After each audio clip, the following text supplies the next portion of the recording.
மகா சதாசிவ மூர்த்தி. மகா சதாசிவ மூர்த்தி என்றால் அளவற்ற அன்பும் அருளும் பேரின்பமும் நிறைந்த சிவன் என்று பொருள்.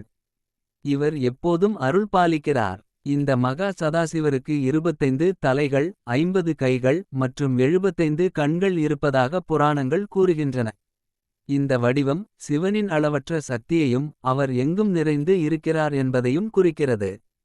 இவர் கைலாய மலையில் இருந்து கொண்டு அனைத்து உயிர்களுக்கும் அருள் செய்கிறார்.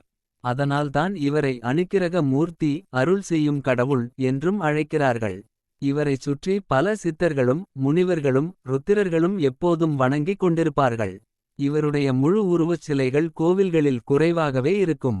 பொதுவாக மதுரை மீனாட்சி அம்மன் கோவில் சிதம்பரம் கோவில் போன்ற பெரிய ஆலயங்களின் கோபுரங்களிலும் சுவர்களிலும் ஓவியமாகவோ அல்லது கதைச்சிற்பமாகவோ இவரை காணலாம்.